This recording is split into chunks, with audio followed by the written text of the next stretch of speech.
So before we start our August meeting, we're going to have a public hearing for the comprehensive review plan. I'd like to thank, first of all, Nat and his entire team for the tremendous amount of work that went into preparing the update. It's basically a rewrite. There's a lot of stuff from the old plan that was done in 2006 and 7. I know it was just coming in when I got on the board in 2010. So, and as I've said in the past, I've used it as a resource a number of times. It's a great piece of equipment for us to have, to know that it's the feeling of the community and all the input that came into it. So with that said, I will, Sean, I believe you're going to speak on behalf of the Comprehensive Plan Committee. So if you'd like to come up and have at it.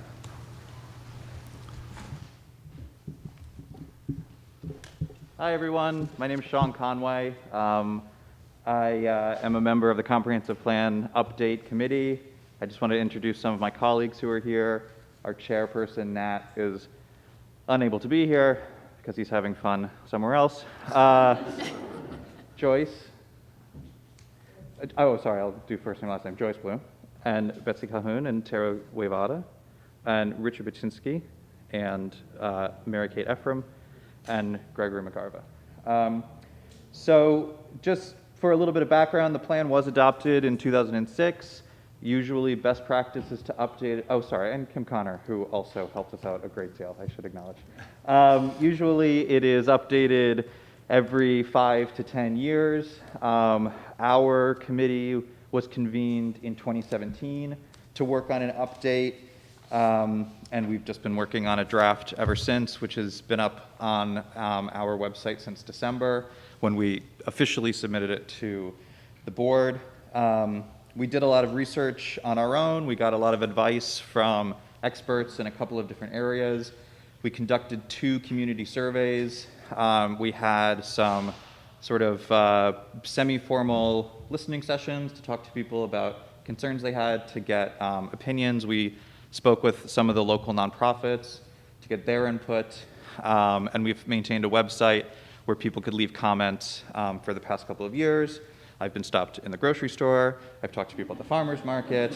I think anybody who knew that I was doing this found a way to talk to me about it. So while it was put together by our committee, we are pretty confident that it's had the input of the greater community. So we're very happy with the document, and we just wanted to point out a couple of things to kind of keep an eye on, differences between the old plan and the new plan. The old plan in 2006 was very focused on land conservation, which it did well, and I think everyone's very happy with that. The new plan, we've kind of made our overarching sort of theme and focus about climate resilience and adaptability to climate change, and also public health and wellness, intergenerational health, which was something that we started to incorporate before the whole pandemic started, but we feel is a pretty important thing to have in the plan as a theme.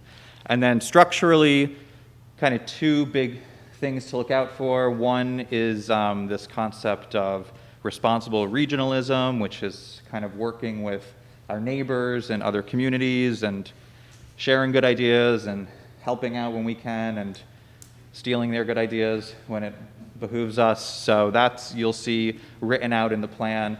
We've tried to draw on ideas of equity and inclusion and making sure that the plan works for everybody who lives in the town and anybody who may live in the town in the future.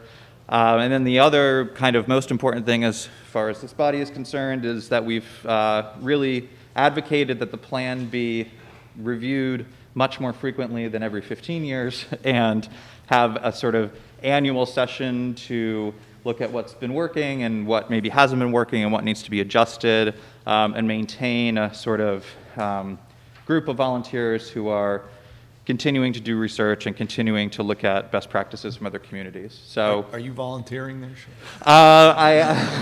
That's why I'm wearing a mask, so that no one knows that it's my idea. But we do, we're advocating for the idea of there being a sort of central group of volunteers or a repository for new data or new ideas and things that can be incorporated into the plan on a more sort of annual basis as opposed to waiting to pull the team together. So there are just a couple of other people that we wanted to thank.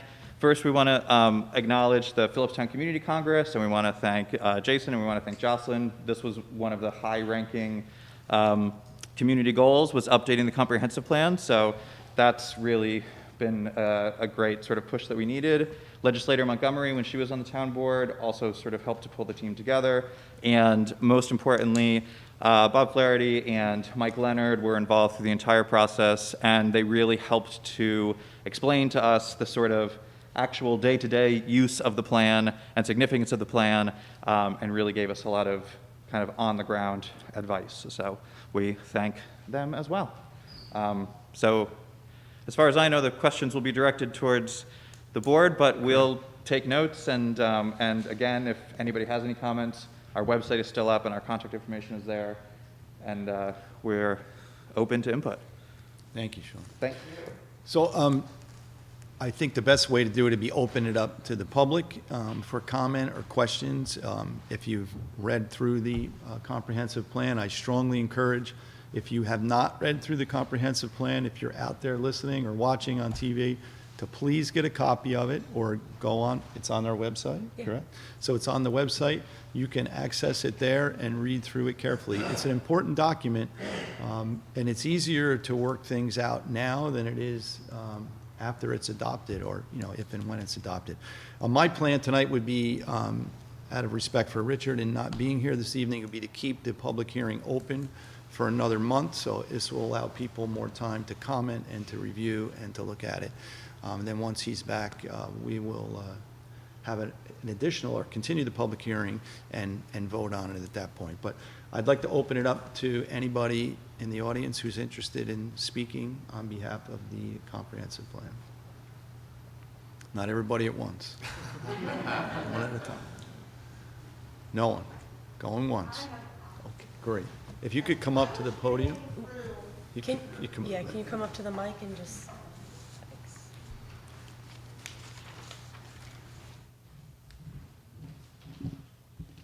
Everybody did a lot of work on it. I know that you spent a lot of time. I'm sorry, I can't hear. Understood. How's that? Any better? Any better? Yeah. Thank you. So one of the chapters, goal number 2, providing a wide range of housing. And it says encourage the development of accessory dwellings. I'm not going to read the whole thing, but there's a lot of encouraging of more homes coming into the area. It says encourage multifamily housing near mixed-use centers. That's pretty good. But encourage a mixture of housing types in new developments over a set size threshold. So it sounds like that they want to encourage more developments.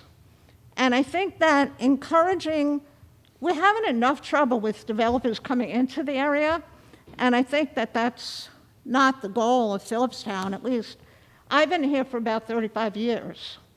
And I know that we keep going through developers coming into the complex, coming into the town. We're only 51 square miles. Small roads, narrow roads. If you go into Fishkill now, rush hour means you can't go on 52 and Route 9.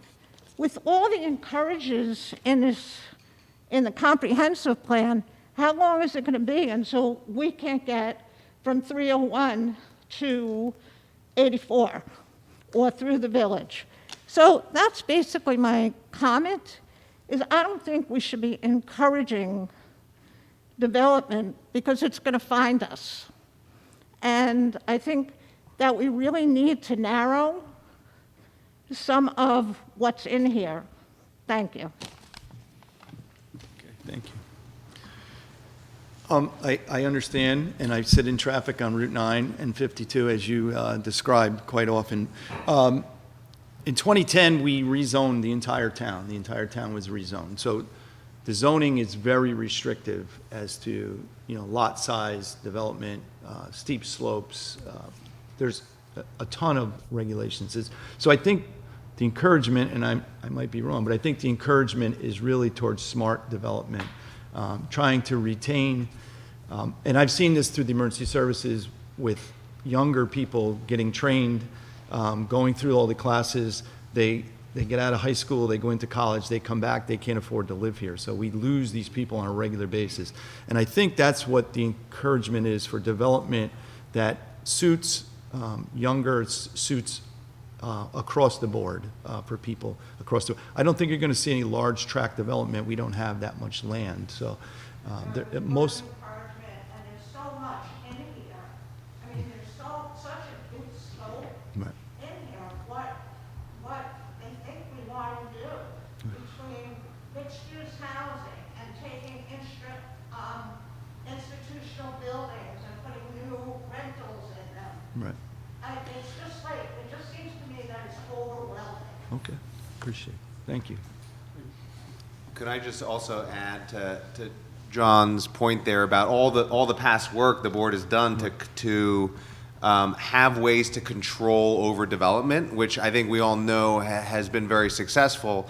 And I guess trying to balance controlling development with the goal, I know I've got 2 young kids, the idea that the next generation will be able to still afford a house in Phillipstown, and especially as people are struggling with affordability, that I think that's a very important goal to try to manage. They may not be able to afford a house anywhere in the country. Yeah, That's true.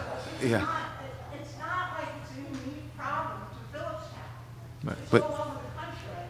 So there's different aspects, but is our little town supposed to solve that problem in this big scope?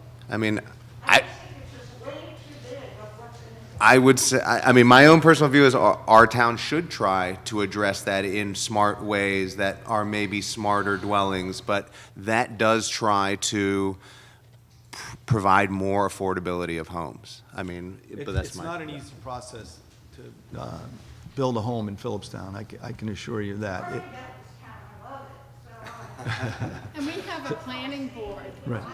that, You know, house additional apartments and houses, it helps the owner, it has a lot of benefits. But I know what we've gone through in 35 years with developers coming in and all the siding and all the money. Well, I can tell you, a developer would have a hard time in the town of Phillipstown. A, there's not a lot of property that's left, that's buildable. And B, to meet our requirements is not easy. And on top of that, you have the Putnam County Board of Health requirements for septics and so on.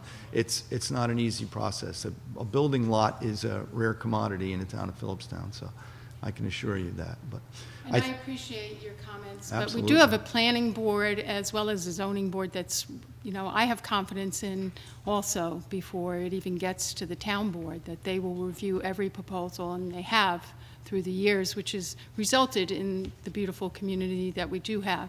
So I think it is, important to air your comments, and it's important for us to work together to address these issues. But we do have to also provide an opportunity for our youth to be able to live in this town as well.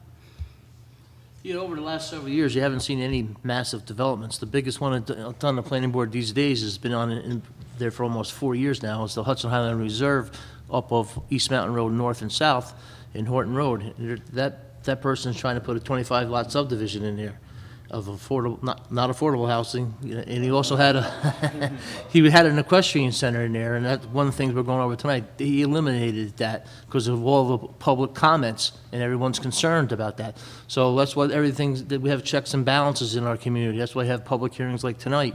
People go to the planning board. There's public hearings on anything that comes before the planning board is public hearings, and people voice their opinions, and that's how we get things changed, and that's how we make things that are compromised with everything that's going on. But I think the planning board and the town board over these several years have done a fantastic job of preserving our community.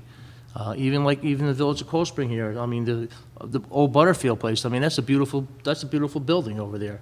And my mother was living in there, and I thought that was a welcome addition to the village of Cold Spring myself.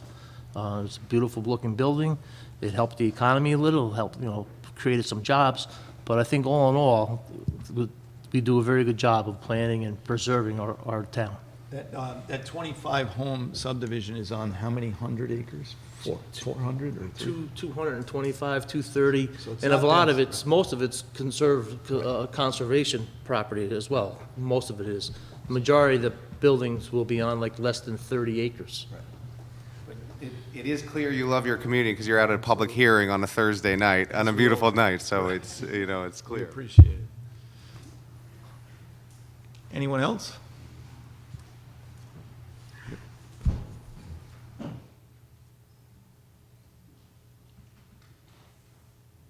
How are you, Betsy? Good. I'm Betsy Calhoun, and I had been on the committee for this project, but I left because I was disappointed. Actually, in this community, we have the most extraordinary assets: the river, the mountains, high ridges, dams, lots of waterways. On those things, those assets, we could be developing alternate energy. We could have solar panels on roofs. We could have far, far more active electric development than there is. I don't think there's any in that plan at this point, and I tried to work on that, but I wasn't very convincing. Probably not very convincing now, but I feel very strongly that we can't just do a little bit. We should explore with a lot of these experiments and what's possible. Other places do. It's very exciting for me. I have an off-the-grid house. It has problems, but when the power goes out, I just say, too bad, and I don't lose power. So that, for me, is a big asset. Also, I feel that I'm not encouraging Central Hudson by being one of their clients. So I think it would be a welcome addition to this document to include adding all these different possibilities. Thank you, Betsy, and thank you for the work you did on the comprehensive plan. It's much appreciated. Anyone else?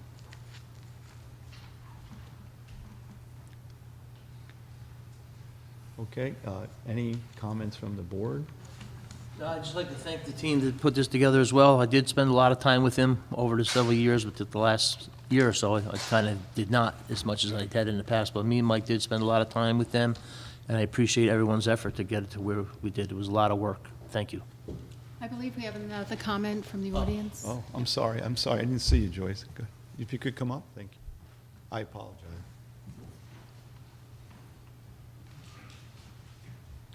Hi, my name is Joyce Blum, and I also worked on the plan. My big issue was transportation.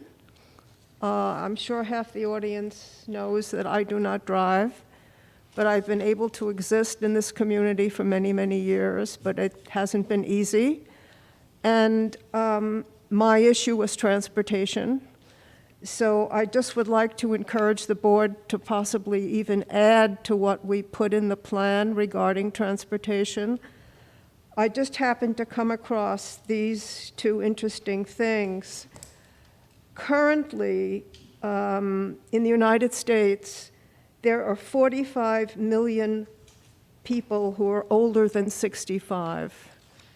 In 2030, there will be 73 million people over 65, many of which will no longer drive, and many of which will live in this community and will not drive. So I think I'd like to see even more done by the board to promote some kind of transportation and help for people in the community who will not be driving in the next 10 years and beyond That's my issue. I hear you. Senior transportation. We'll work on it, absolutely. Anybody else? Back to the board? I would like to thank the committee for their outstanding work and their vision. This is, to me, a living, breathing document that will guide us in the future. And I know a lot has gone into it, and a lot of work and effort. And the survey, I thought, was extraordinary. I mean, people were talking about it, and I think it allowed many more members of the community to participate virtually. So I really wanted to thank you for that effort and outreach. I guess I would just add that, you know, for me, I may be a little bit of a nerd when it comes to this stuff, but it is an exciting document. I mean, if for those of you who have not read it, it is an exciting document. Not everything will be perfect, but it's a vision for the future of our community, and it's a vision for improving the quality of life in our community. And there is a great deal in it. I mean, it's really, you know, it's not just a piece of paper. It is supposed to set, it is supposed to help set future local policy. It's supposed to be part of that process. And so when you look at that document and you look at the commitment to carbon neutrality or environmentalism or building local public transportation or kind of protecting a local economy or caring for our senior population, it is there. And I think, I'm very supportive of the idea Sean mentioned personally of not letting it just be a piece of paper, of having some sort of a standing committee that focuses on some of the key goals that this document talks about and brings them back so we can know how we're doing on them as a community towards our collective vision for what our community can be. And so I hope it becomes however we can check back in on progress and keep our eyes on the road to that future we want to get towards together with this document. I think it's a very great effort led by community volunteers. I agree completely. And as being somebody who was on the board when we rezoned the town in 2010, we were hammered by residents that, we were going to destroy the town by rezoning it. It was going to be the end of Phillipstown. You wouldn't be able to build. We used that comprehensive plan all the time as a reference. It was a document that I sat and digested, and I said, look, this was hours and years worth of work that went into that comp plan and not far behind with this comp plan that gave the opinion of the residents. There was polls, there was hours of work that was done by the people, and it was a wide spectrum of people that were on the original comprehensive plan, and some of them are still on the plan today. So we can't thank you enough for the work. Every time we need something done in Phillipstown, people step up and volunteer and do the work that's needed. So I do appreciate it as well, and as does the supervisor. And again, I'm going to encourage everybody to get a copy, to read through it. It's light reading. It's you learn stuff about your town. You really do. And then we will keep the public hearing open for, when's the next one? It'll be September 2nd. So we'll continue the public hearing on September 2nd. This will give time for more people to review the plan, come back if they have any questions or concern.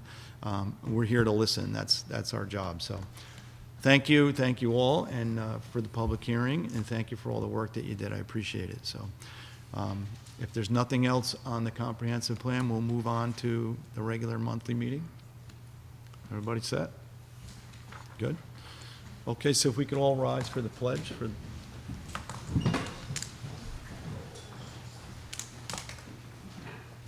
pledge allegiance to the flag of the United States of America and to the republic for which it stands, one nation, under God, indivisible, with liberty and justice for all.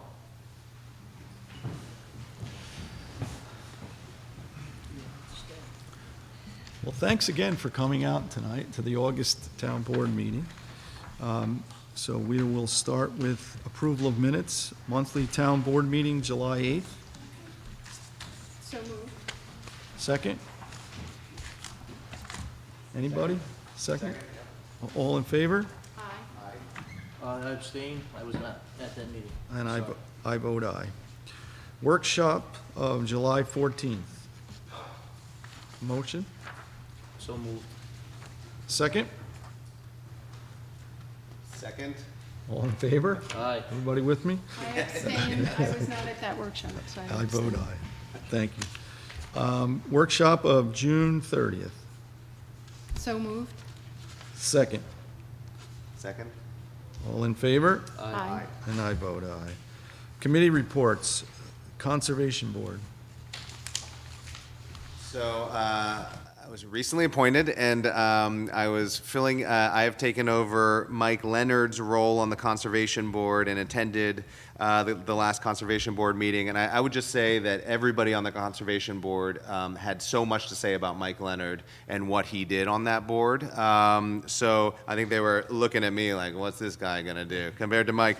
But so the report back from that board meeting is one. You know, I had a good talk with Max Garfinkel, and I think we, decided to check in regularly before our board meetings, so he can keep the board up to date. The majority of the Conservation Board meeting was dealing with an issue of the whites.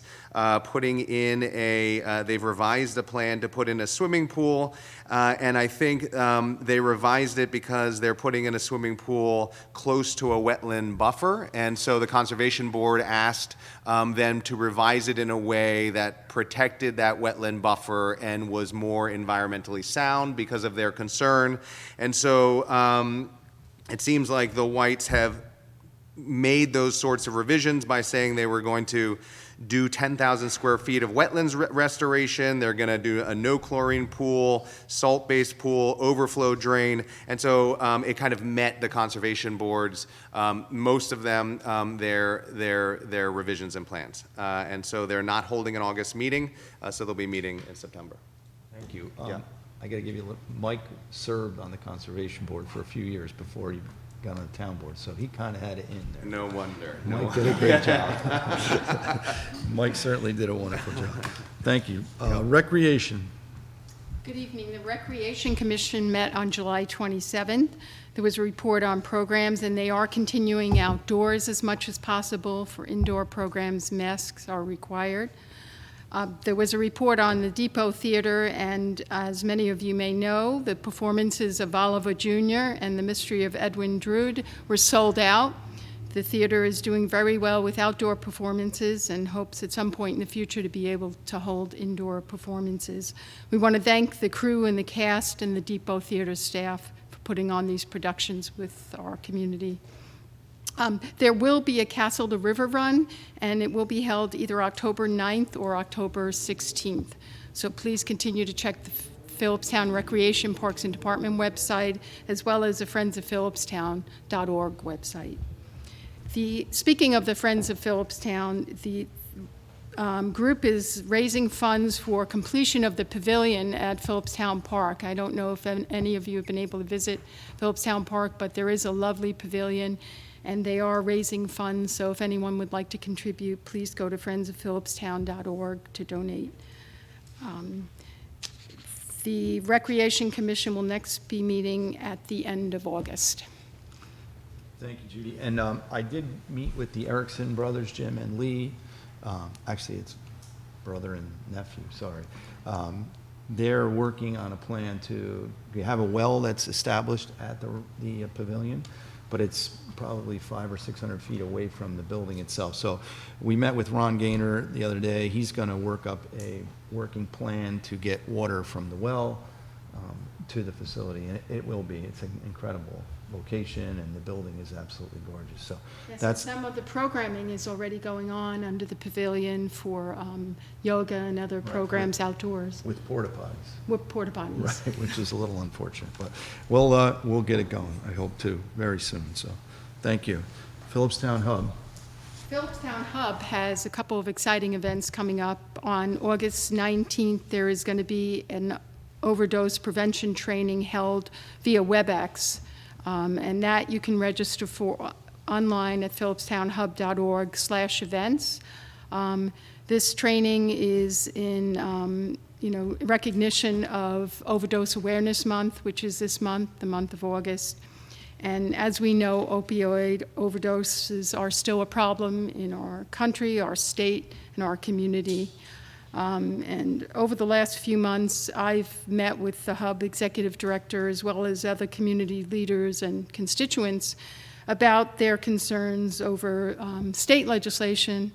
And I think in these discussions, we have to remember our youth are impacted.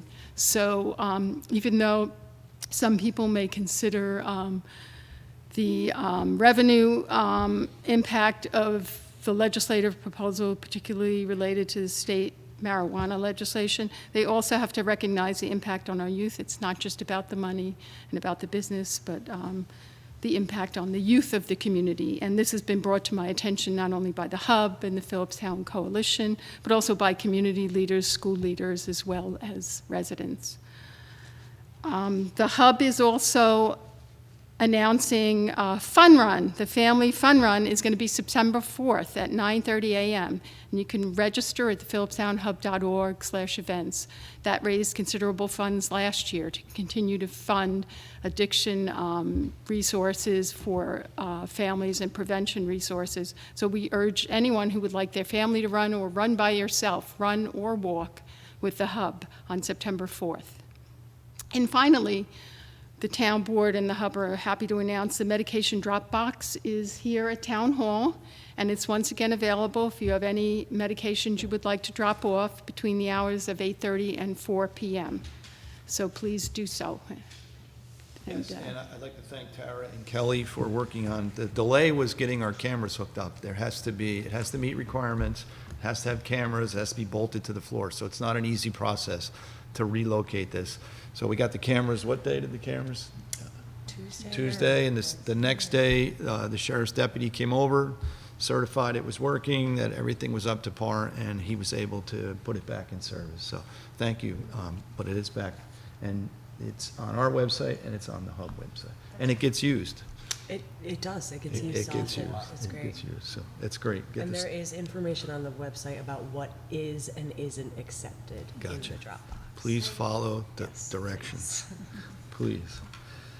Okay, thank you, Judy. Planning Board. Okay, Planning Board. I attended the Planning Board meeting June 15th. This is the first time the Planning Board met in person, and they met right here for over almost 14, 15 months. So it was encouraging that they were back here in person. They did thank everybody from the town board of what a beautiful job this building came out to be. As you can see for yourself, it's a very impressive building, but they wanted to express their thoughts on that as well. We had a pretty busy agenda.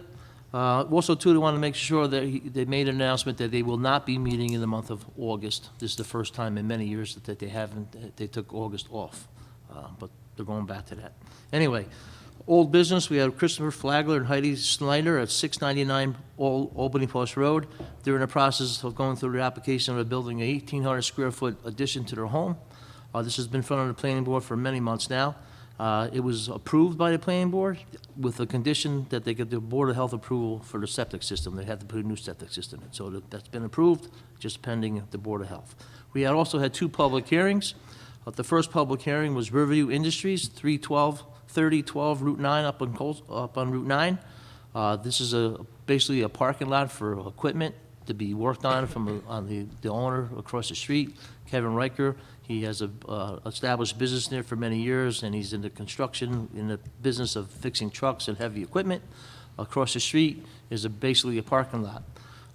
Unfortunately, he was in there kind of, he was doing some things that really were against the planning board's rules and regulations. So right now, the process is now he's going to be in the process of getting back to conformity for this. So I did have a public hearing, and there was no public hearing, no public comments whatsoever. But they have to keep the public hearing open because there's been regulations that you have to have a public hearing sign out in front of the property before the public hearing. The public hearing sign got there a day late, so the public hearing will remain open until next month. That goes the same with the next public hearing, same thing with the sign, which is 3622 Route 9 Cold Spring. It's up there right by Nicola's, a little bit north of Nicola's Restaurant. I've been talking about this for several months as well. This is going to be a very nice construction yard.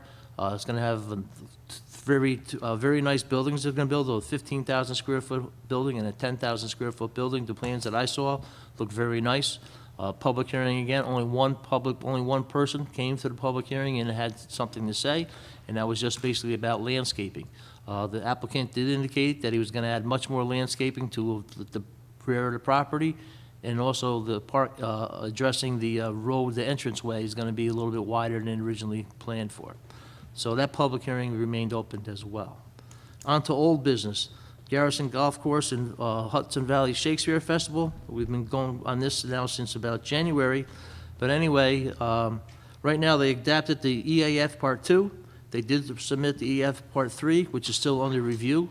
The Shakespeare Festival team gave an overview of where they currently stand today. So that's where they're at. This is going to be probably in front of the planning board for many more months to come. I know the Shakespeare Festival wants to be up there next year, and there's a very good possibility that they can, but hopefully that's going to work out for everybody. Also, Hudson Highland Reserve, which I just indicated, they have been out of the planning board process now for almost 9 or 10 months. They did come back on this past month. This is the subdivision of 210 acres, 25 residential homes.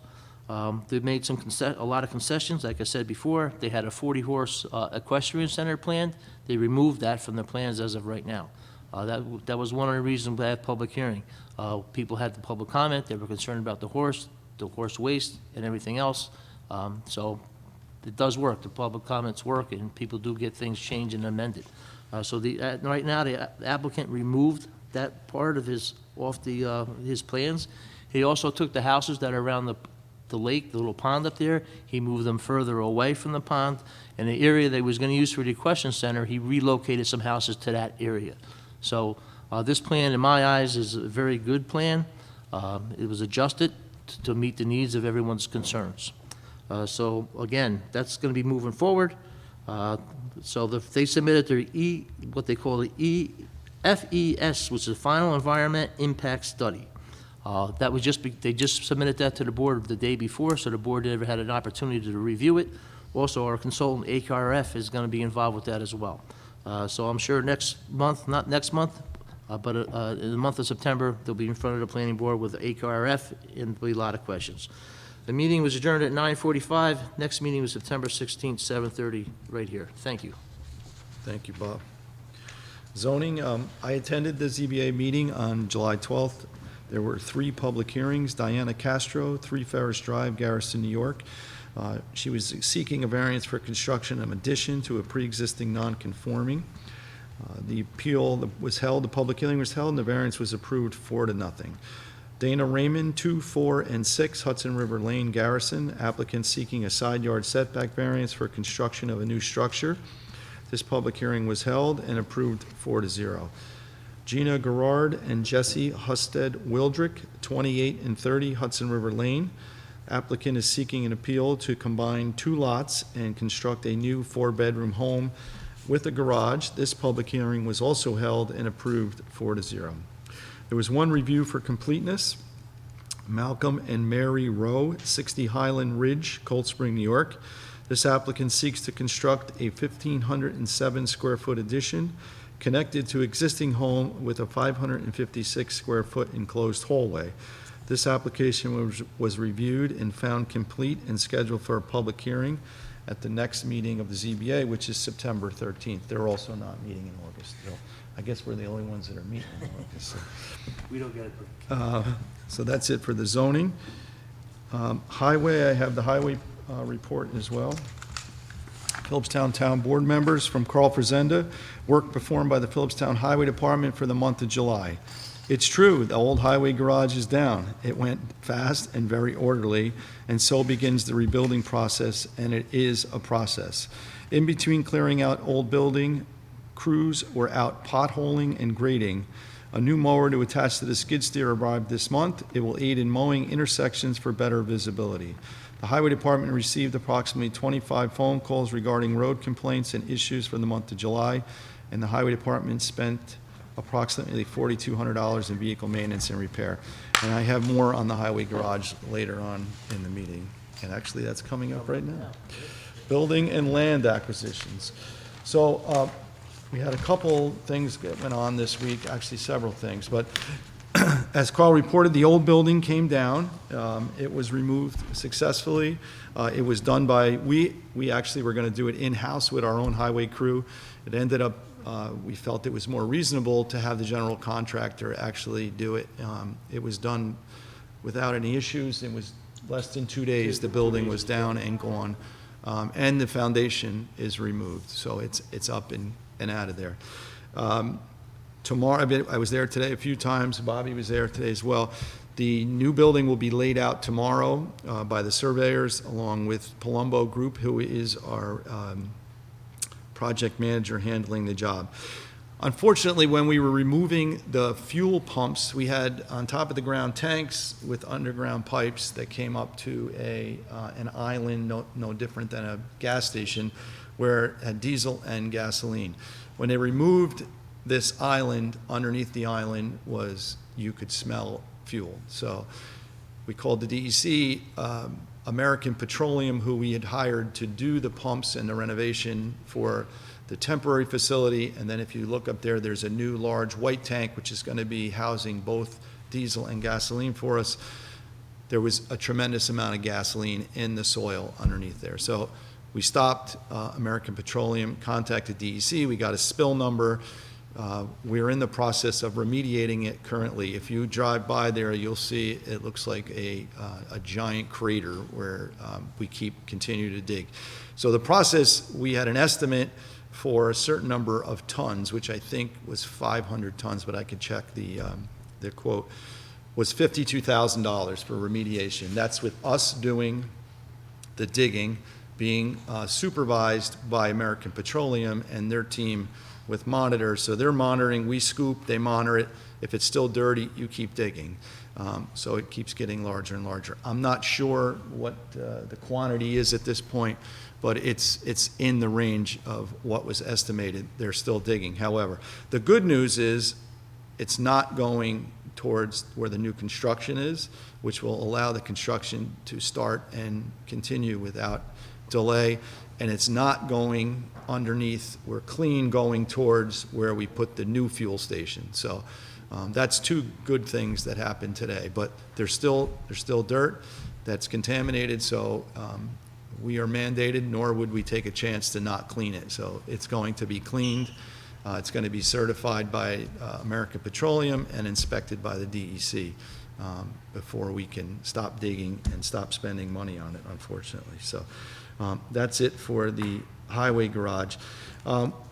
This week, we released for the town hall, we had 4 prime contractors. We released what's called substantial completion documents, which meant the 4 contractors have met a majority of their requirements for the town hall.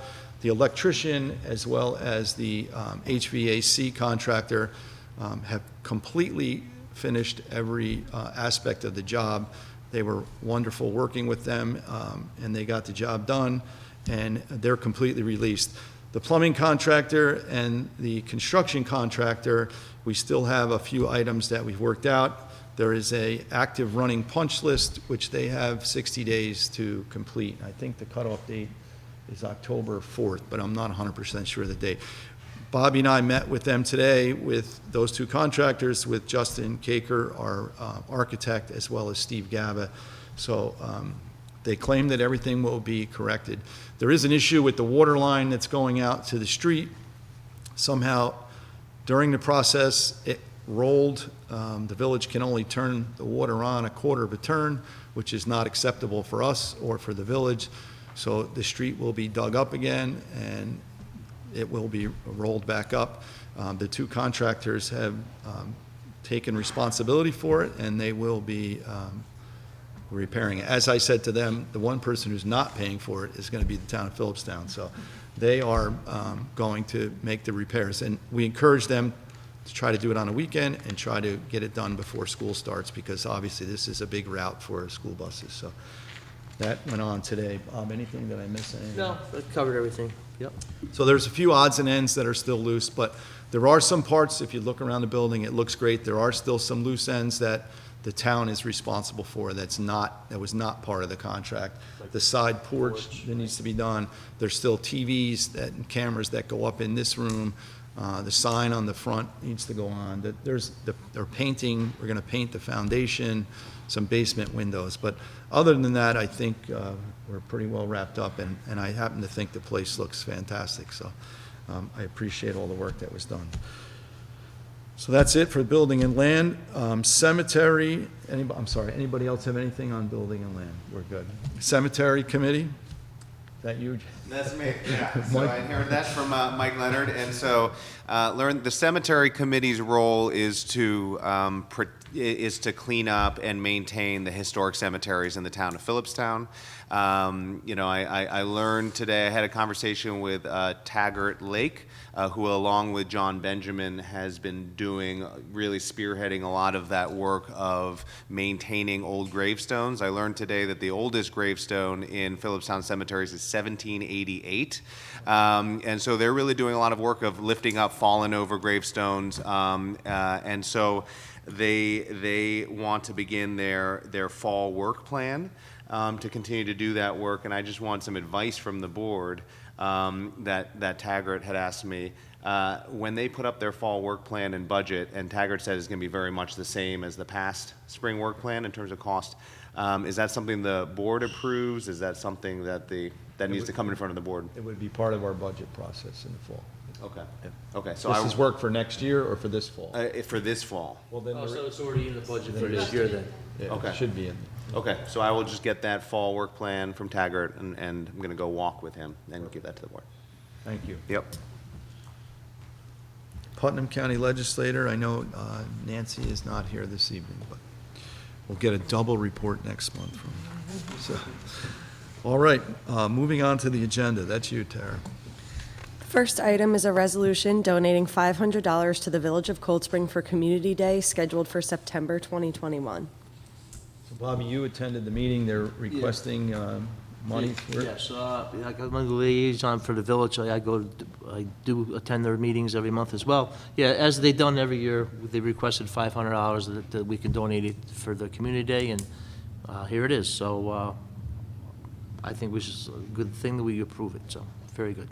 Can I get a motion from the board to approve $500 to go to the Village of Cold Spring Community Day scheduled for September 2021? So moved. Second. All in favor? Aye. Aye. And I vote, Hopefully, and I vote aye. yeah, hopefully we'll be able to have it, with Yeah. different things going on in the community and COVID, who knows? But right now, it's, didn't have anything last year, so hopefully this year we can have it. Usually this is 4th of July week, but I think the village made a good decision to move it out this year to September, so it was, hopefully it will work out.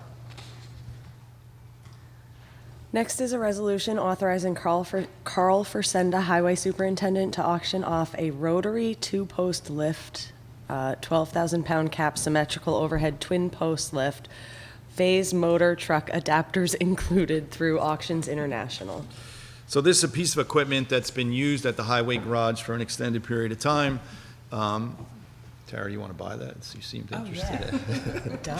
I already bid on it.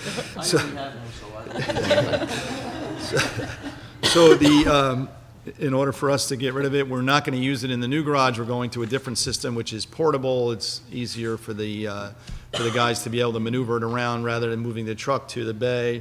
These lifts will be able to be moved over and put on the wheels of the truck in any bay that they're in and lift them up. So as per our disposal protocol, we need to auction this off. So can I get a resolution authorizing Carl to auction off his extensive listed lift? So moved. Second. Second. All in favor? Aye. And I vote aye.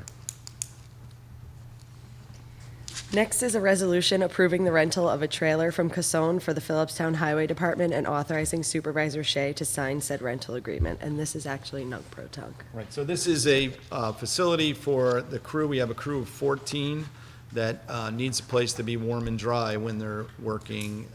Showing up in the morning, they have their job site or beginning of the day meeting in the trailer.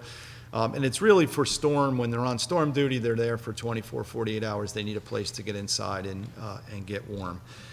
and to be able to recoup a little bit before they go back on the road. So it is, if you look and you're going up Fishkill Road, you'll see it's up high, just lower than the salt shed up there. So this is non-pro-tunc, so but can I get a motion? So moved. Second? Second. All in favor? Aye. And I vote aye. Next is a resolution authorizing the Phillipstown Justice Court Clerk to apply for a JCAP grant in the 2021-2022 grant cycle for up to $30,000, and this is a roll call vote. So I'd like to thank Cindy Paraglia for the work that she's done in the past. She's secured several other grants for us, and she's filled out the application for this one. I didn't see what was included, but I know there's a list of items that, for completion of the room, and there was a few, I think the camera system, there was a few other items, yeah. So I would like to get a motion to approve the support of this grant for the Justice Court to apply for the JCAP grant in the 2021 cycle for the amount of $30,000. So moved. Second. Second. Okay, roll call vote. Councilwoman Farrell. I vote aye. Councilman Flaherty. Aye. Councilman Angel. Aye. And I vote aye. So there you have it. Thank you, Cindy. Next is a resolution in support of the Share the Growth Putnam proposal, requesting that Putnam County share annual growth in sales tax with local municipalities. So, Jason, I'm going to turn this right over to you. So this is your baby, so have at it. Okay, so I guess just some background. Anytime any of us go into a local business to support it and we spend our hard-earned money, there's a sales tax of about 8.38%. And that sales tax gets sent from our local business to New York State. New York State keeps about half of it, and they sent it to Putnam County. Now, at that point, what happens is pretty unique in New York. Putnam County does not share any of that locally collected sales tax back with local communities or municipalities. There's only a handful of counties in New York State. About 10 out of 62 counties in New York State do not share locally.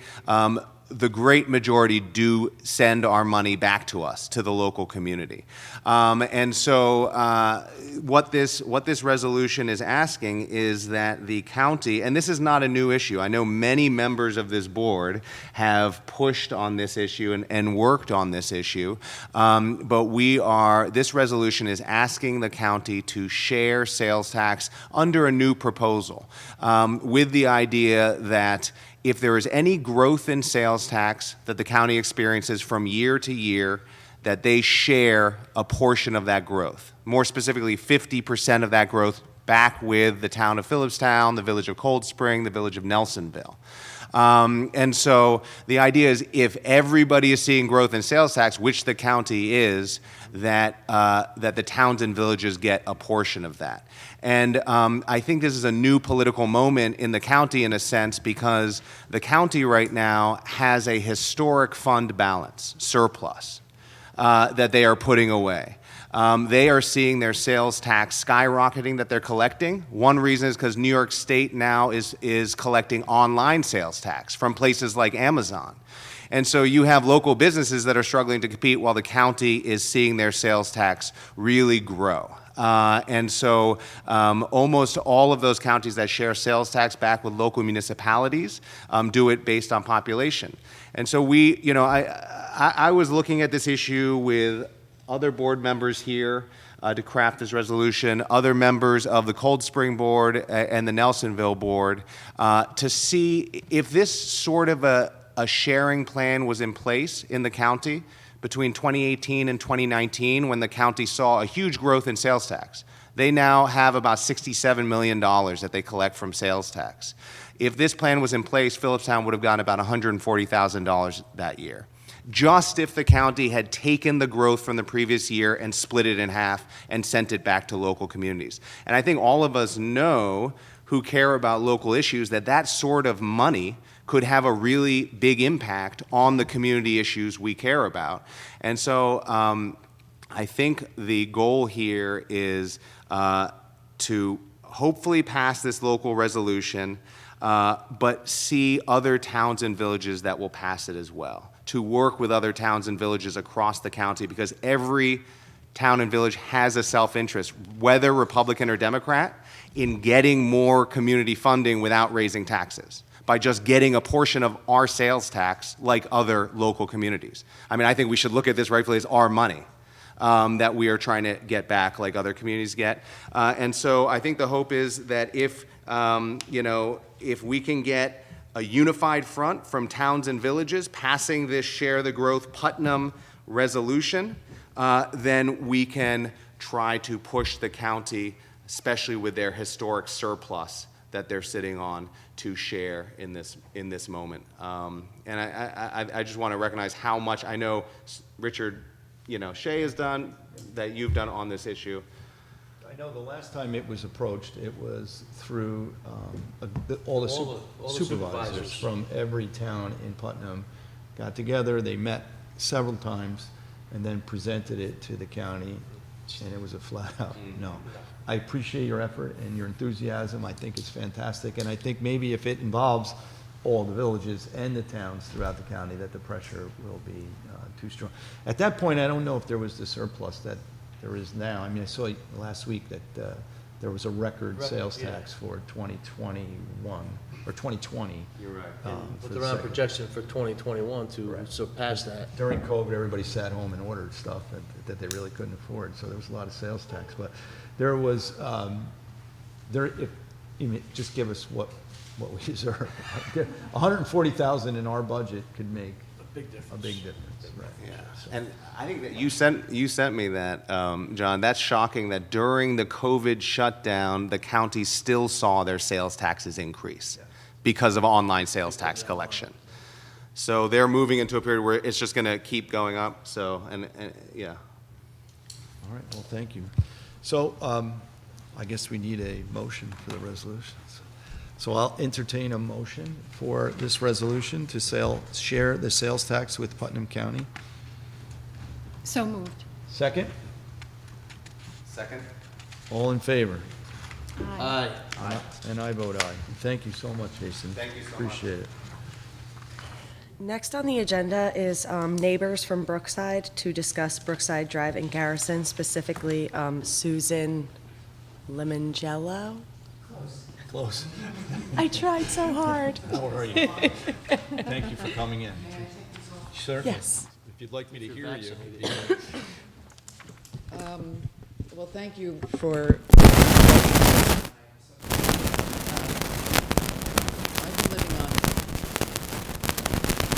I've been living on Brookside Drive for about 27 years. I apologize. Okay, we're off of Strawbrook Road, Valley.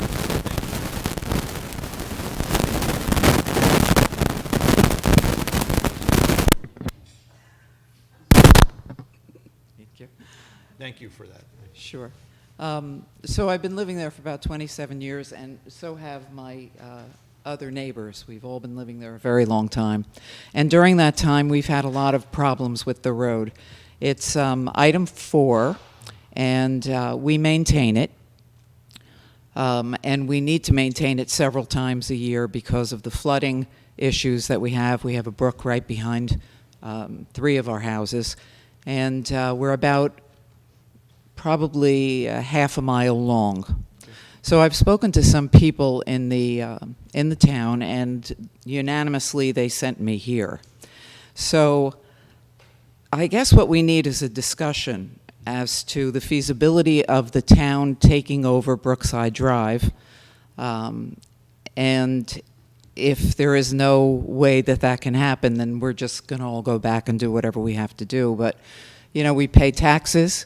The town actually owns 20 of the lots on our road out of 37, and we get no relief at all. We have no services at all. We don't get plowed. We don't get anything really, and so we're done with this. It's the road needs to be maintained frequently, and it needs drainage desperately, and we've been piecemealing it for many years, and we don't want to do that anymore. So we want to ask for your advice what we might be able to do.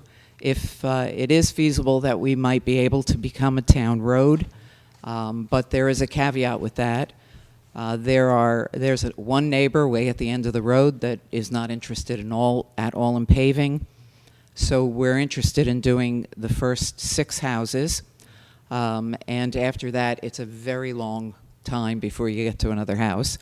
And then we don't even know if we can do that. So we need some advice, we need some guidance on what to do next, and if it's even a possibility. Well, it certainly is a possibility. It's been done in the past, and I believe Mike Leonard did it for the road that he lives on in Continental Village. So the process is, there is a process for it to be done. It's not an easy process, so Okay. I'm not completely familiar with all the legal aspects of it, but what I would suggest, and I'll leave it up to the board, but I would suggest that we set up a workshop on a Wednesday night. Let's shoot for September. Okay. On Wednesday night in September, we'll have the authorities here that, the town attorney, it would probably involve the highway superintendent as well, and then we'll look into what's required and what would need to be done for that road to be done. Okay. So, do you want to set up that now? So we'll set up a workshop. Just one thing, in order to take that town over, that road over, it would have to come up to town specifications first, Yes, which we would have to understand be done privately before it could take over. Yes, we do understand that. We didn't Okay. want to undergo any expenses Right. right now because we didn't Do you even have know if a this was possible. Property owners agreement for the residents that are currently on the road? There's no legal agreement in place, so you guys are cooperative, excluding the one at the end in Yes. sharing the expenses of plow. Well, Yes, that we've goes always a done long that, way. yes. What's the length of that section of the road you're looking to do? About 550 feet. Oh, that's Feet. not too bad. 550, that's a short section. That's not that bad. So what So you went, have the 8th, 15th, 22nd. I mean, that's really up to. the 8th, the 15th, or the 22nd? Any of those? 8th, okay? Wednesday, September 8th, so we'll schedule that. That would be 7 great. or 7:30. 7:30 is fine. If you can, Tara has your contact I information? have her email Yes. address from the Okay. email that you sent. So if there's any issue with the town attorney or anybody else not being able to attend, we'll email you and you can let your Yeah, neighbors I'll know. let everyone else know. Yeah, That's great. What's the date, Tara? September 8th. 8th. 8th, okay. Anybody want to say anything? My neighbors? I knew you would. Thank you. Good evening, everybody. My name is Robert McCauley. I live at 3 Brookside Drive. I've been there for 36 years.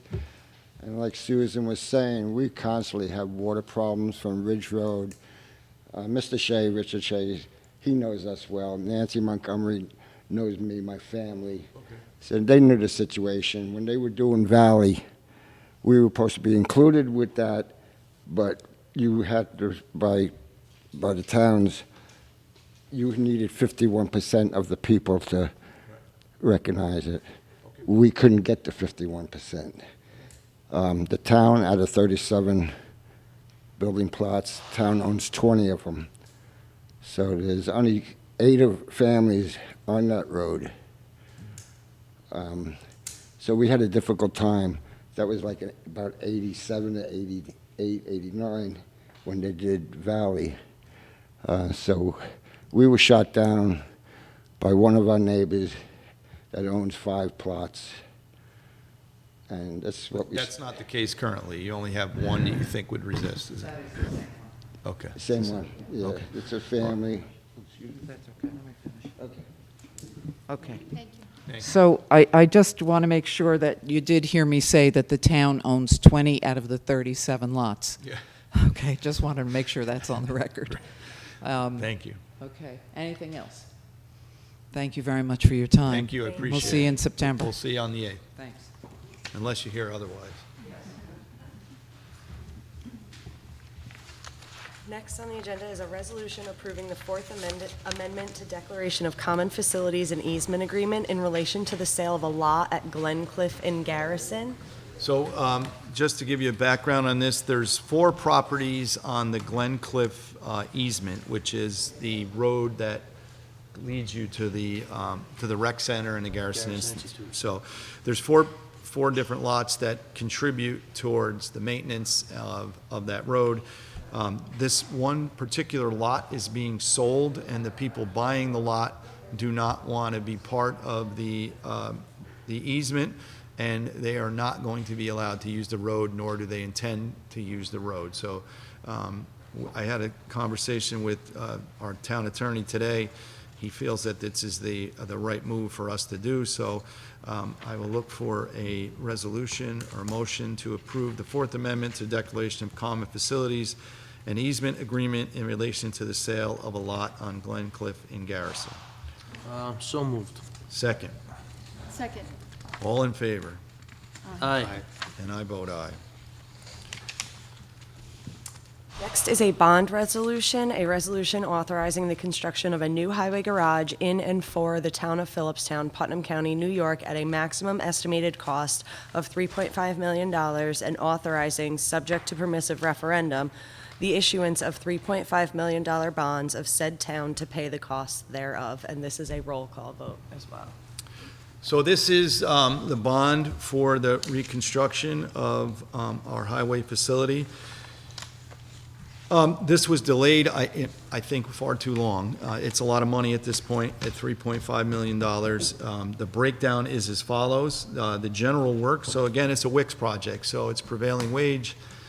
It had to go out to bid, and these are the low bidders. So the general work, which is basically the general construction of the job, is $2.2 million. The HVAC portion is $249,800. Plumbing is $509,000. The electrical work is $320,000, for a grand total of $3,280,800. We also have a $200,000 contract with the construction management firm who's going to handle the construction.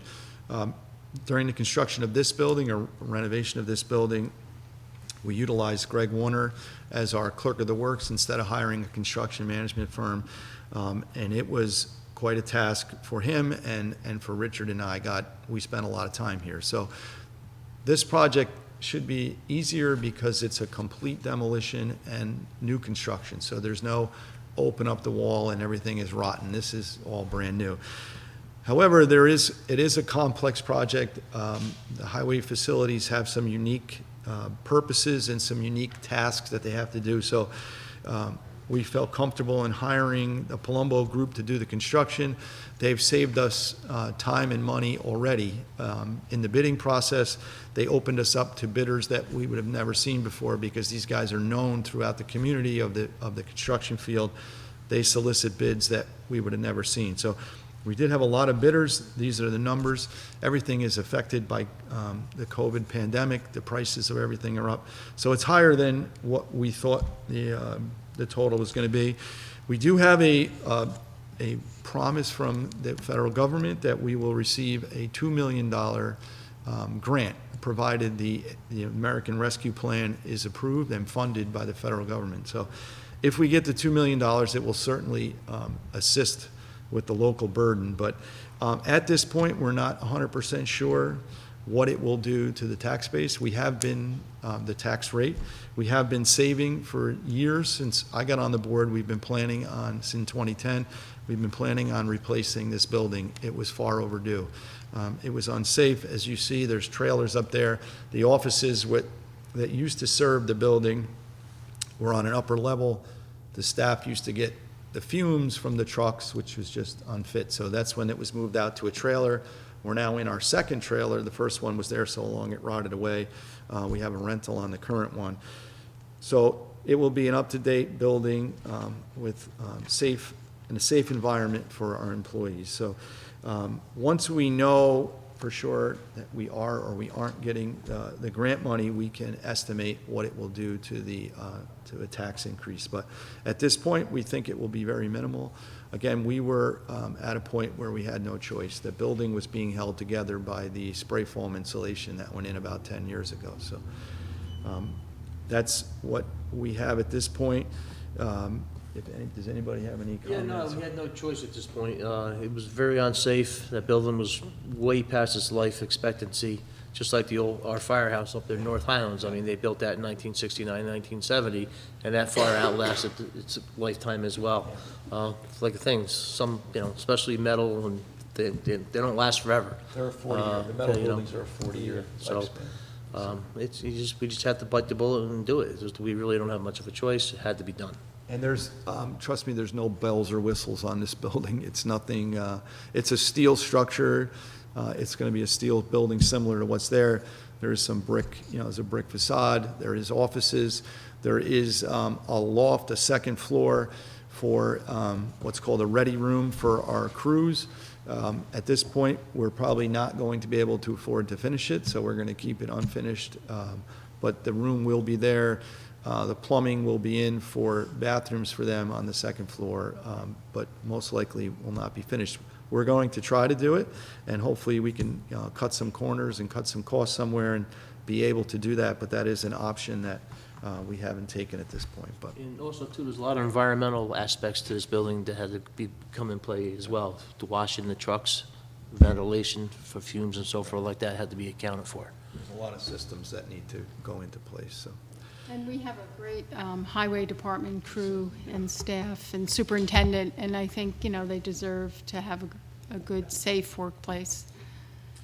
They're there when we need them, and that's, that's important. And they're out there working, and they cooperate with us to no end, Carl and his entire crew.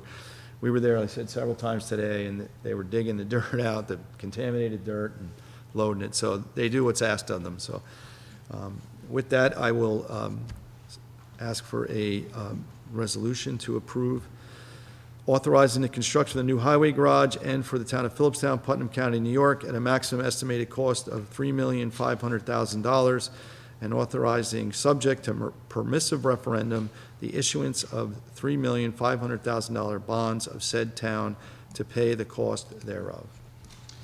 So moved. Second. Second. All in favor? This is roll call. Roll call. Roll call. Councilman Angel. I had questions, but you answered, Good. John, all of them. That's, aye. Councilwoman Farrell. I vote aye. Councilman Flaherty. Aye. And I vote aye. Thank you. So scheduling of workshops and meetings. So we have one workshop for September. The one on the 8th, and then our regular monthly meeting is September 2nd. I did get a request from the Continental Village Fire Department. They're looking for a piece of LoSAP information that needs to be approved. I'm not quite sure if it needs town board approval or if it's just something that Richard can sign, or the supervisor. I mean, if they send it to me. I did send it to you. We all have it. You have it.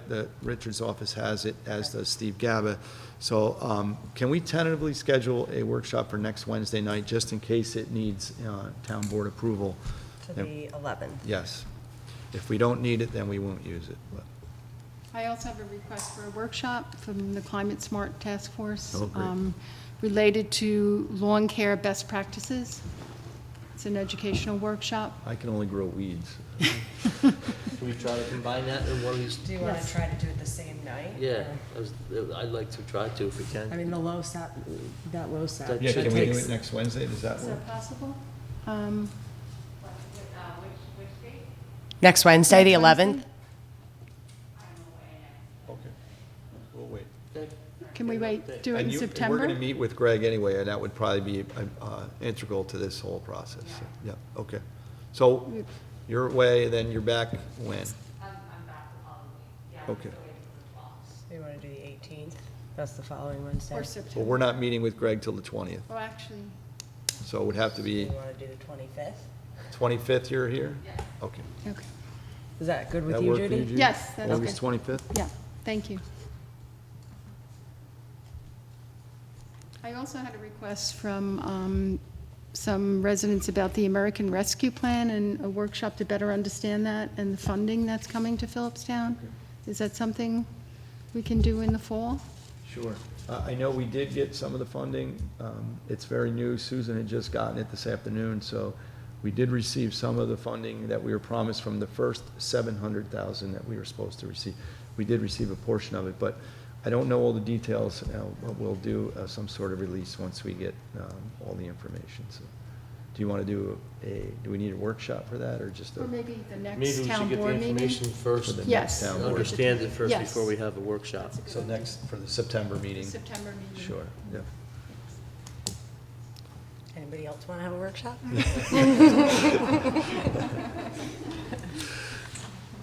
All right. Next is the Code Enforcement Monthly Report, and this is for July. Fees collected, $31,149.25.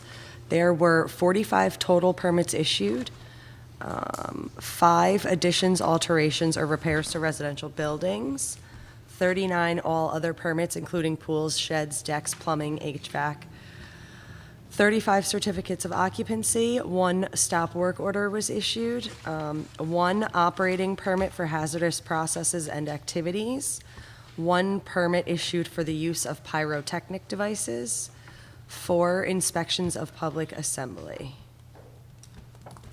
That was it. The lady that was here earlier this evening, she left. I just wanted to maybe Okay. address, show her that, our building department is very busy, and I mean, I think everyone likes to improve their homes as well. So, I mean, you don't see a lot of you do see a real amount of new building in Phillipstown. But if you do, it's a house here and there. You don't see many, except for this one that may be coming up, the 25 lot subdivision. But besides that, I think, as we all to say here, I mean, the numbers that Greg brings in on a monthly basis is pretty impressive. We're not saying we're encouraging building, we want people to do what they want to do to their homes. Add additions, increase their, change their, improve, increase their, HVAC, so forth like that. So I just wanted to point that out to the lady there. I think we have a very good building department, zoning the board and planning board, they all work together comprehensively. Thank you. And thank you to Greg Warner. Any other business that may become before the town board? I just wanted to, since our last meeting, Bob wasn't there, I wanted to offer my condolences on behalf of myself and my family in the passing of your mother. And I think the Flaherty family contributed a lot and continues to contribute to the town of Phillipstown. So we're sorry for your loss. Thank you very much. I appreciate that. I appreciate that and everyone else in the community that reached out to me. As I said, we know a lot of people here, people very caring and loving in our community, so thank you, everybody. I just have one thing. I know I missed last month's meeting, but I know we passed a resolution for e-waste. Okay, my plan is to hopefully get e-waste up and running in September timeframe.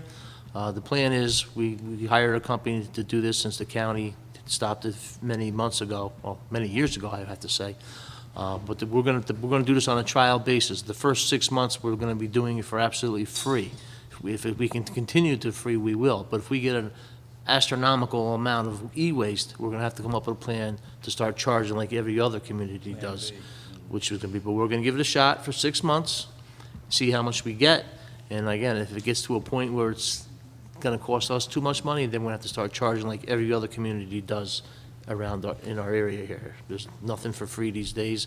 Recycling, many years ago, we used to get paid for dropping things off for recycling. That's changed now. We're paying for recycling for our bottles, our plastic, or everything like that. So the plan is to get to implement it in a month or so, and we'll take it from there. Thank you, Bob. Jason? Well, I just wanted to commend Bob for working on that because electronic waste has such a big environmental impact. So that's really, thank you. The only other thing I was going to mention was going to thank Tara and Kim Connor for putting a form up on the town website that if people are not getting announcements from the Phillipstown, town of Phillipstown about workshops or meetings or news, there's an easy way to go on the town website now and put in your email so you get those updates. So. One other item on the e-waste. This company's going to take all our air conditioners for free, and it'll be his responsibility to remove the Freon. So that will free us up. Properly, right. So that'll free us up. We're doing the Freon now of all those devices, all the refrigerators and so forth. So if he's going to take these air conditioners off our hand for nothing, we can have additional funds now to do rid of the Freon of the other devices that are up our landfill. Thank you. I have 2 items. One is, I appreciate you all wearing masks this evening in here. We're not wearing them. We're all vaccinated. We're behind the glass. the town clerk feels that it's safer and healthier for the employees in town hall, that people coming in, the general public, wear masks, and there is signs. We appreciate the cooperation. We've been challenged once already. We're not going to tolerate the challenges. It's the policy that's here, and it's the policy we're going to stand by. So I appreciate going forward, everybody cooperating with the mask mandate for town hall. And hopefully we can eliminate it soon if the numbers are correct. The other thing I want to mention is last month we had the discussion of the tragic drowning on June 29th, just 2 weeks post the county removing the Putnam County Sheriff's boat on the Hudson River. The supervisor and I went to the Protective Services meeting at Putnam County. We raised our concerns. Richard spoke, I spoke. It was very limited as to what we could say and what was on the agenda. I did submit a letter requesting information back from the county. Just briefly, I requested, Legislator Nassarino said that it would not present a risk to public health or safety by removing the boat from the Hudson River. I would just like to know, what data or research was done or provided to her for that board to make that decision for $42,000 savings. So the other thing was that they had said, the argument was that the local fire departments would pick up the slack for the sheriff's department boat being removed. Somebody who, I've been in the fire service for almost 40 years. I'm dating myself now, but almost 40 years at North Highlands. I was a paramedic. I did it as a profession in North Jersey. So I've been around a lot. There's a huge difference between what the role of a police boat does and the role of a fire department boat. And volunteers. Right. There is an overlap of their services. Obviously, to rescue somebody is a primary concern of both of them, but one doesn't replace the other. That's as absurd as saying that a fire truck would replace a patrol car. It doesn't work that way. Their roles are similar. There is an overlap in service, but it's not the same thing. So, and then there was another question I presented, which Putnam County returned a boat, similar size, similar function, and kept one on Lake Oscawana, which the county is mandated to patrol. We kept one that was 18 years older than the one that we gave back to the state that they didn't want back. So I'm just curious as to why that happened, and I put this in a letter. Surprisingly enough, I have not received a response from the county executive or the county legislature. There was a lot of discussion, could this boat have saved this poor young woman's life? We'll never know that, and for anybody to say it wouldn't have is pretty much a stretch in my eyes. An extra set of eyes on that water of trained deputies who know that section of the river very well could have gone a long way, in my opinion, to make a difference. So we presented this. We also were joined by a resident of the town of Phillipstown who lives on the Hudson River, spends his life watching the Hudson River. He spoke very well, quoted the Coast Guard reports, Coast Guard statistics. It was Robert Percocello, which is Tara's brother. He spoke very well, raised a lot of good questions, but again, we were very limited as to the agenda item, which was mutual aid. We weren't allowed to discuss budget, but I plan on going back. Nancy, Legislator Montgomery, has advocated time and time again to keep this boat on the Hudson River. It was, I believe, 8-1 against keeping it there. She worked hard that night. She fought. I'm proud of her, the way she fought for it that night. The discussion then became, well, we'll discuss it again at budget season. So with the amount of money that's in excess in the county coffers, as has been described, for $42,000, I don't think it's even, the total budget of the boat is subsidized by the state as well. So they're responsible for half of it, which is $42,000. So $42,000 on a $90 million budget, I don't think is a big item. So, again, I'll go back again when there is budget concerns, budget talks, and we'll advocate for it again. So I just wanted to let you know we did go. Maybe it'll make a difference, but But now, though, if, say it gets reinstated, what, they gotta buy new boats now? I don't know. I guess the boats were removed. I mean, and, you know, I'm just going by what I've seen. The boats were removed and taken back to the state of New York. I don't know, but I'd be interested to see what's going to happen if it is reinstated. So that's it. That's all I have. Anybody else?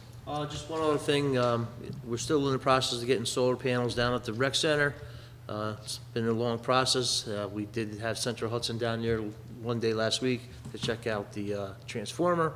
I haven't heard a report back as of yet where that stands, but that's one of the final phases to get the approval from Central Hudson. Once we get the approval from Central Hudson, we'll have to apply for a building permit, and I don't foresee that being an issue. I think we're going to have any trouble. I don't think so. Okay. Jason and I attended the Scenic Hudson WebEx on the Community Preservation Fund, and that's something that we would want to consider or discuss further in the future. There's a process involved. Several towns have done it, created a community preservation fund and been successful. And it requires putting together a task force, so we can get into more detail at a future meeting. Great. Thank you. Sounds good. Audience, anybody in the audience?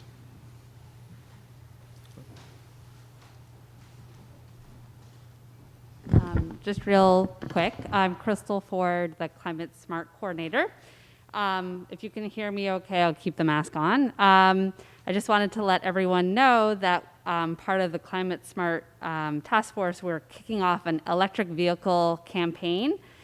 And if anyone buys or leases an electric car between now and November, and if I get enough people to sign up, buy a car or lease a car, we can get a $5,000 grant for the town. You know, there's a lot of makes and models of cars available on the market. We're working with a dealership in Beacon who has a bunch of models, and we're hoping to have educational events over the next couple of months. On August 19th, we're having an electric car day at the Desmond Fish Library, which is always fun. People bring their own cars and talk to people about everything from how do you charge it, how far can you go, et cetera, et cetera. They are much cheaper. They're much cheaper to run than to pay for gas. You know, there's a lot of benefits to it. There's a lot of incentives both at the federal and state level. And so, and if you buy or lease a car, please let me, the task force, know. I'm csphillipstown@gmail.com, because I got to keep track if anyone actually does this, so we can, you know, eventually get the $5,000 grant. So that's it. That's exciting. So, you know, stay tuned for that. And we have a website, lots of great resources, Climate Smart Phillipstown. Check it out. And if you haven't heard of the Phillipstown Fights Dirty campaign, that's also amazing. 80 different actions you can take. Low cost, no cost, low effort, big effort. So we can all start chipping away at this problem. Sorry. Thank you. Thank If you, you have any Kristen. questions, let me know. I said that really fast. Sorry. Thank you. Appreciate it. And thank you for all your work. Can I just Richard. quickly say to Crystal, thank you. I'm on the Climate Smart Task Force. It's a group not only led by Crystal, but about 20 volunteers from the community that work on it week in, week out. And I just think that, Crystal, one thing you didn't mention, this is how deep it goes with Crystal. She's opened up her house, her family, to do tours of kind of what it is like to live sustainably, looking at heat pumps, looking at EV charging stations. And so they're very cool because it gives you a sense of how it can be done. And I encourage people to do that as well. Thank you.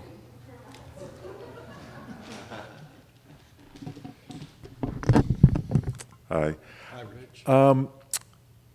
I just have a little bit of a statement and a question about the electric program that we're in through the town, the automatic opt-in. So I guess that program recently switched providers. I guess it goes out to bid every 3 years. And it seems like Central Hudson, either it's a glitch or it's intentional, but they sent me a notice telling me that I've opted out of this plan, which I haven't. I never notified them of anything. I think it's related to the fact that the provider was switched. So, and they give you the name of the former provider. Right. So it would lead you to either, it would lead you to think that either you're now back with Central Hudson or call up that provider, the former provider, and sign up with them, which isn't what the town is after. Right. It's not clean power. Right. With Central Hudson, it's not clean power. But you're the first one I've heard say that with that concern. Everybody else is, why did I have to opt out? Yeah, no, I've heard about that. Right. Yeah. You're the only one that I've heard this side of it. So, yes. You did. I got it as an email. We both live on East Mountain Road, maybe it has something to do with it. I don't know. I lived there too, but I didn't get anything. Yeah, it's so. Yeah. Yeah. It looks like some kind of bait and switch thing when it comes to Yeah, it doesn't look right. And I actually called the town, and I was given the information of the administrator of the town's program. Right. Jewel. And I called them, and the operator wasn't too swift with information. And, so she informed me of the fact that they had changed providers. Providing the electrical power to the grid to Central Hudson. Right. In other words, it goes out to bid, and it used to be Direct Energy, and now it's been switched to another company. So maybe I'm getting a lot of questions in the community about it, so maybe we could schedule Jewel to come in and do. Jason, what do you think they would come in and do a quick presentation at our town board meeting? I think so. How does everybody feel about that? That's fine, but I think we'd like to see exactly what he's talking about, because to understand it, because right, this is the first, I know we have two people now that have it. I don't know what it is. There's a lot of questions in the community regarding this. I was, Food Town's the hot spot, but you go in Food Town and you get questioned about everything. So I've been hit with this one a few times already. Why didn't we have the opportunity to opt out, not opt in? You're saying it's just the completely opposite, but you were given the opportunity to opt out. There was a letter that was sent to every meter holder in the town. But I think it's time we should see if we can get them to come in and do a quick presentation and I think that would be great. Get it all laid out again. And I guess just to reiterate, I mean, that letter, Rich, I got one as well. Very confusing, very poorly worded. I think I wrote a letter to the editor in the Current to try to clarify it, because I think all of us were getting questions. I mean, just to reiterate, that CCA that the town of Phillipstown joined, I remember working with the board on it, and they took that step. It did move 25,000 homes in the Hudson Valley, Phillipstown included, over to 100% New York State renewable energy. And I think the main point that Central Hudson letter got wrong is that any Phillipstown resident, it introduced choice into our electricity supply. So any resident who wants to leave and go back to Central Hudson or anywhere else can leave at any time without any cost. And they can do that by calling 845. This is Hudson Valley Community Power CCA.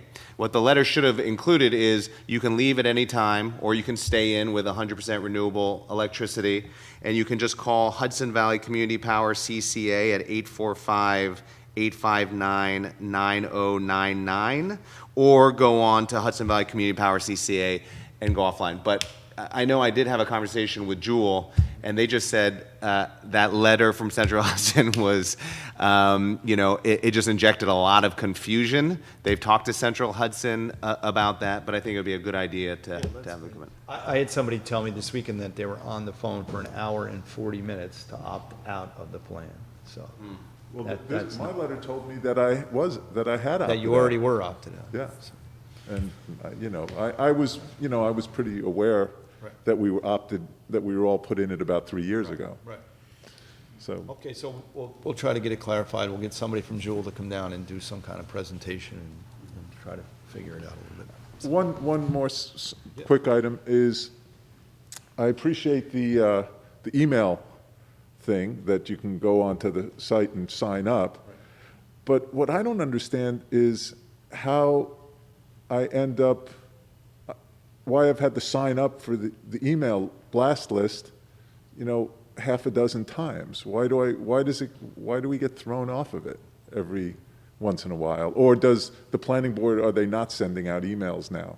Well, see, that's something we have to talk about. I don't usually send out the planning board agendas. That usually comes from the building department and their secretary. So the townwide mailing email list that I have, the only stuff you'll get from me is the agendas for this meeting and the workshops for this meeting. So I'll have to talk to Cheryl. Maybe we'll set one up for the building department for each board for zoning, planning, and conservation. But they can access their agenda through our Yeah, website. you can get access to stuff on the website. If you ask, but you would like to see notifications that, from the planning board, similar, planning, zoning, conservation, similar to Yeah, I'm E-Block. lazy, I like getting the emails. No, that's fine. I don't know that she has a townwide mailing list for each of her boards. I don't know that she has one of Well, it those. should go to the town clerk and then out to everybody. That's That fine, I could should sound have simple. usually- yeah. but Not for me. All right, thank you. Thanks, Rich. Anyone else? Going once, going twice. Okay, approval of vouchers. General, So moved. second. Second. All in favor? Aye. I vote aye. Highway, So moved. second. Second. All in favor? Aye. And I vote aye. Continental Village Park District, So moved. second. Second. All in favor? Aye. And I vote aye. Continental Village Water District, So moved. second. Second. All in favor? Aye. Aye. And I vote aye. Meeting to adjourn the meeting. Thank you. Thank you, everybody. Let's wait. Somebody gonna make the motion? So moved. So moved. Thank Second. you. I did.